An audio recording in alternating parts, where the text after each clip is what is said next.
All right, somebody get excited. These are our last set of notes for the year. All right, so we are ending two-dimensional motion and projectiles with something called satellite motion. All right, so there are a couple of things that I want you to keep in mind and remember from things that are launched at an angle. All right, the first one being as an object travels upwards, it is going to slow down. All right, at the top, its velocity stops. It is stopping, but it still has that acceleration due to gravity, which makes it change direction and then fall. All right, so we looked at this the other day, and I mentioned to pay attention to the symmetry. All right, so say that our original vertical velocity was 40 meters per second. Well, we know that acceleration due to gravity is negative 9.81. I'm going to round that up just for ease of math purposes. I'm going to round that up to negative 10 just so it's easier for me to do math. Y'all know how my simple math skills are. All right, so after 1 second, it would slow down to about 30. After 2 seconds, it would be about 20. We're going to add another one right here. That would be about 10. And then at the very top, it would stop. And then it would fall and that after 1 second would be 10 meters per second. After 2 seconds, it would be 20 meters per second. After 3 seconds, it would be that negative 30. And then at the end, it would have that negative 40 meters per second velocity, vertical velocity. All right, so it's going to be symmetrical on either side. The other thing that we need to remember is that our horizontal velocity for the entire trip stays the exact same. So horizontal velocity stays the same. All right, and then we treat the vertical velocity just like we do free fall. All right, so we've been doing that forever and ever and ever, amen. All right, we also need to remember that the larger the angle, all right, so say this is 25 degrees, the larger the launch angle, all right, the higher it's going to go. And then the further it's going to go up until 45 degrees. 45 degrees is that special angle that's going to give us the maximum horizontal displacement. All right, once we get to 55 degrees, all right, it's still going to keep going up, but it's not quite going to go to that furthest degree. And if we notice 55 and 35 and then 65 and 25 have the same horizontal displacement, and that is because they are complementary angles. All right, so they add up to 90 degrees. So they will have the same horizontal displacement. So the higher the angle, the higher it's going to go, the more time it's in the air. All right, but whenever we're talking about horizontal displacement, 45 degrees is going to be that maximum amount. And then everything that adds up to 90, those complementary angles will have the same horizontal displacement, also called range. All right, now the next thing that I want to recap, we saw this on our last set of notes, was that if you throw a ball, a rock, an object, and it becomes a projectile at some horizontal velocity, all right, at 1 second later, it will have fallen 5 meters below where it would have been without gravity. So we saw this on our last set of notes. So it doesn't matter if you throw something horizontally or if you drop it. It is going to fall the same exact amount. All right. And whenever I say that, all right, I want you to pay attention to this dotted line, this horizontal dotted line. That is something called the gravity-free path. All right, that is our gravity-free path. So that is the path that this rock or this ball would have taken had gravity not been present. But we know that as soon as that rock or that ball or whatever that object, as soon as it leaves that person's hand, gravity is the only force working on it. So it starts falling. All right, now one thing, so the dotted line is the gravity-free path. So if we did not have gravity, it would continue going and going and going until like forever and ever and ever, amen. All right, but because we do have gravity, that's what gives us that parabolic shape that you see for all three of those. Now, before we look at that vertical displacement, I want you to look at the big difference between these three. All right, now, obviously, they all have that parabolic motion that's caused by being a projectile. All right, that's caused by gravity. But the big difference is how far they go horizontally. And we should realize that the only difference in that is going to be the vertical velocity. So all three of these have a different vertical velocity. So the higher the vertical velocity, the further it's going to go horizontally. All right, so that's one thing that I want you to notice here. All right, now, whenever we're talking about height, we have an equation. All right, so we have seen this equation a lot. All right, it is delta y is equal to 1/2 g times delta t squared. All right, so if we're looking at this equation and I want to know how far something is going to fall, I'm looking for delta y. All right, this one talked about it after 1 second. So we can actually look at this. So our time is 1 second. That's going to be 1/2. Again, I'm going to round negative 9.81 up to negative 10 just for ease of math.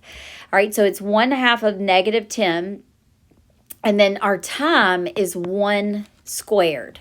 All right, so we know that 1 squared is 1. So it's going to be 1 times negative 10 times 1/2, which gives us negative 5 meters.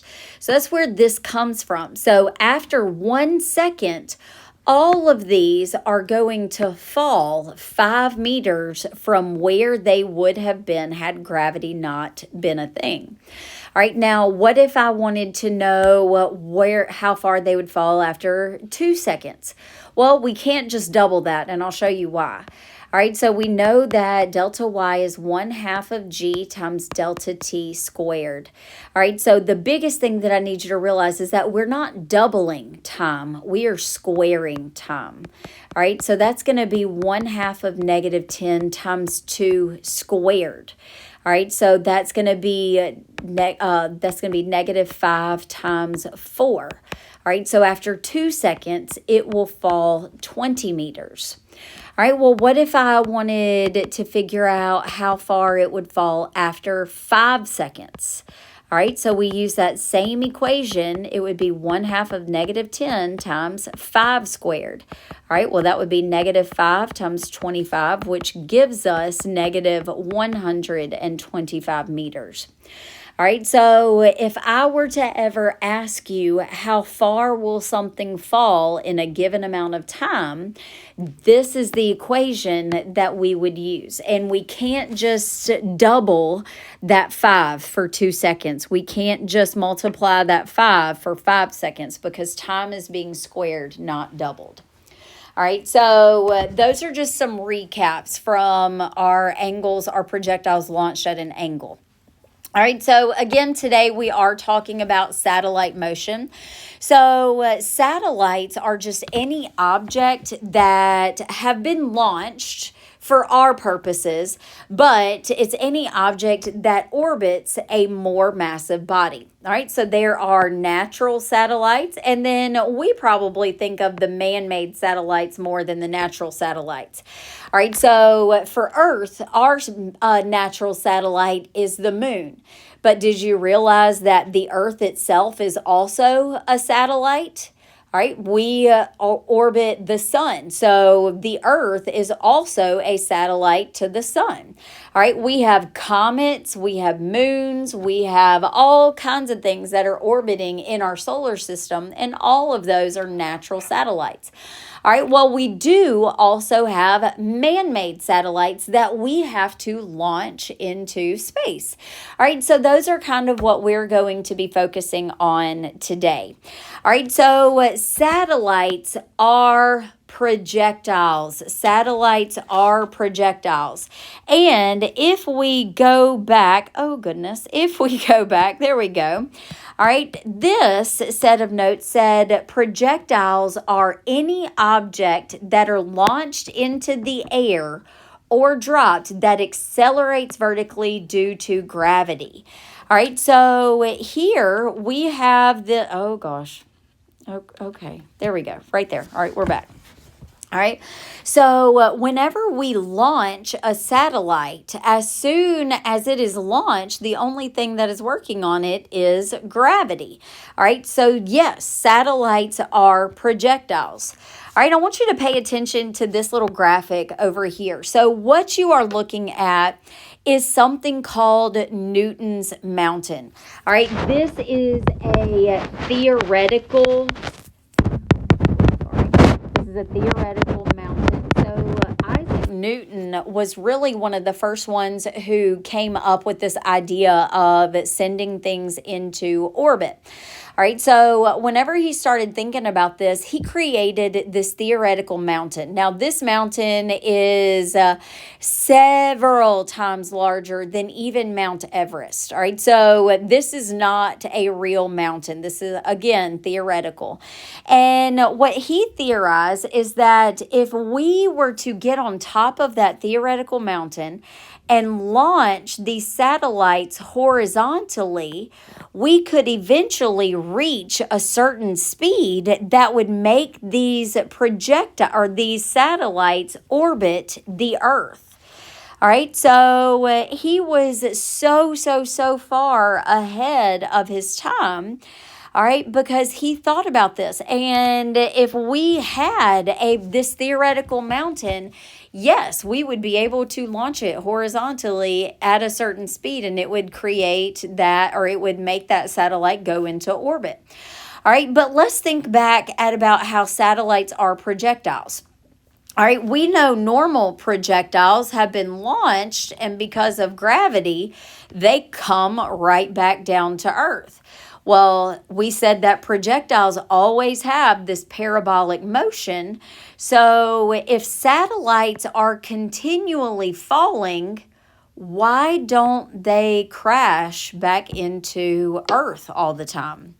All right, and it has to do with Earth's curvature. All right, so for every 8,000 meters horizontally that Earth goes out, it goes down vertically 5 meters. All right, so it curves. All right, so every time this satellite, if it's going at a certain speed, all right, every time this satellite would get close enough to crash down, Earth curves, so it misses it. All right, so the satellites do not crash into Earth because of Earth's curvature. All right, so I want you to look at this statement. I don't want you to look at this part right here. I needed to take that out. All right, so it says satellites remain in orbit instead of falling to Earth because they are beyond the main pull of Earth's gravity. All right, what's wrong with that statement? Well, we know that it's a projectile, that all satellites are projectiles. And what makes them projectiles is that they are being affected by gravity. All right, these satellites are orbiting Earth because they are being pulled in by Earth's gravitational pull. All right, so if they were beyond Earth's gravitational pull, then they would just keep floating off and they would not be orbiting Earth. All right, so satellites are projectiles. They are orbiting Earth because they are in the realm of Earth's gravitational pull. They are being pulled into Earth's orbit due to Earth's gravitational pull. All right, now This is still talking about Newton's mountain, that theoretical mountain. All right, so we talked about how Earth goes 8,000 meters horizontally, and that makes, and every 8,000 meters that it goes horizontally, it falls 5 meters, which creates that curved path. All right, so let's keep that in mind.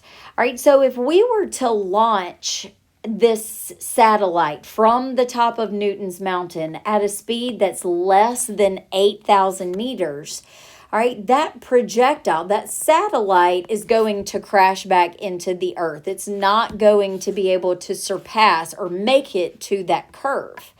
All right, but what if we had a launch speed that was equal to 8,000 meters per second? If we had a launch speed that was equal to that 8,000 meters per second, it would send that satellite into a circular orbit around Earth. It would just keep missing Earth by just that much. So every time it would crash, it would just, it would miss the Earth by that curvature. But if we got that launch speed to be greater than 8,000 meters per second, it would become elliptical. All right, that's a bad elliptical. All right, but it would become an elliptical orbit. All right, it would have an elliptical path.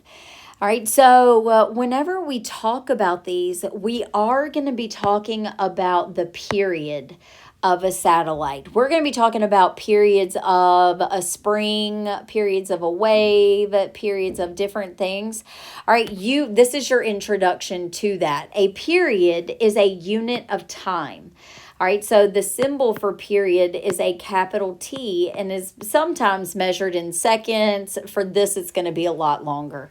All right, so period is just the time it takes to complete one cycle. And for a satellite, that's the time that it takes to complete an orbit, a single orbit. All right, so for things that are in low Earth orbit, like the satellites that are giving us the weather, things like that, those are in low orbit. So it only takes about 90 minutes for those things to make one orbit, make one round about the Earth. All right, for things that are further away, like the moon, they take 27 days. So the moon itself takes 27 days. That's why we go through all of our different moon phases about every 27 days, because that's how long it takes to go around the Earth. That's its period. All right, so before we move on to this next thing, I want to reiterate this 8,000 meters per second is if we were to launch these things horizontally off of Newton's mountain. Again, Newton's mountain is a very theoretical mountain. All right, it doesn't exist. It's multiple times larger than Mount Everest, which is our tallest mountain on Earth. All right, so we don't have this height to launch these things horizontally. All right, and if you have ever looked at a launch or seen a movie that had a launch in it, we don't launch things horizontally anyway for this reason. All right, we launch things vertically. All right, so if we launch things vertically, we know that what goes up must come down. All right, so what if we were to take this speed, this 8,000 meters per second? All right, if we were to launch an object at 8,000 meters per second vertically, it would go up and then come right back crashing down into Earth. All right, so that 8,000 was only theoretical if it could be launched horizontally. All right, that 8,000 does not have to do with what we do vertically. Now, if we are to shoot things up vertically, to launch things vertically, they have to escape the Earth's gravity. And so they need something called an escape velocity. All right, so I want you to look at these. All right, the one thing that I want you to really know off of this is Earth's escape velocity, which is 11.2 kilometers per second. That is 11,200 meters per second. So that is how fast something has to be going in order to escape Earth's gravitational pull. All right, now if we look at the sun, like holy moly, in order for it to get off of the sun, to escape the sun's gravitational pull, it would have to be going 618 kilometers per second. All right, and then we look at the moon. All right, the moon, it only takes 2.4 kilometers per second. All right, now what do you think is the big difference between the sun versus the earth and then the earth versus the moon? Hopefully you said mass, size, anything along those terms. All right, if we look at that, if we look at this, the sun is 333,000 times more massive than the earth. All right, the moon is 1/100th of the mass of the earth.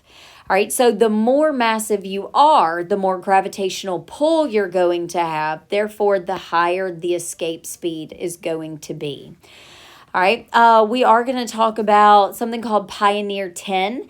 Pioneer 10 was the very first object. It was launched in 1972, and it was the very first object to achieve escape velocity. All right, so it was the first one to achieve escape velocity off of the Earth. All right, so thanks to Jupiter, Jupiter was close enough to where its gravitational pull helped it. All right, it only had a speed of about 15 kilometers per second. So that was enough to pull it out of Earth's gravitational pull. All right, so we did lose communications with this satellite in about 2003 because at that time it was 80 AU from Earth. All right, now last year in chemistry, we had to create a new unit. We talked about how a new unit had to be created to measure the mass of electrons, protons, and neutrons because they were so small. All right, that was called an AMU. That was the atomic mass unit. All right, this is the exact opposite. This is something called an astronomical unit, and this is huge. All right, so 1 AU is about 93 million miles. All right, 1 AU is about 93 million miles. All right, so this satellite is 80 AU from the Earth as of January 2003. So there's no telling where it is now. All right, there was supposed to be one in between this, and it was about the Voyager. All right, the Voyager 1. All right, the Voyager 1 was a satellite that was launched in the late 1970s. And it is the first one that entered into the heliosphere, all right, or exited the heliosphere. The heliosphere, if you look down here, is the atmosphere that encompasses our solar system. All right, so it entered the heliopause.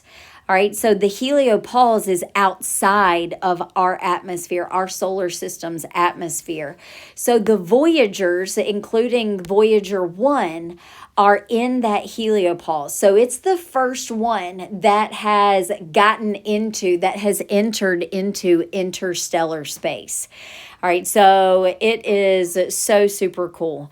But yes, again, we lost communications with that, I think, in like 2014. And so we don't know really where it is now because we did lose communications. But so, I mean, it could be even further away than that. But that's where we lost communications, is whenever it entered the heliopause. All right, so not a lot of math today, just like with things that are launched at an angle. It's all very conceptual. But as always, if y'all have any questions or need any help, you know where to find me.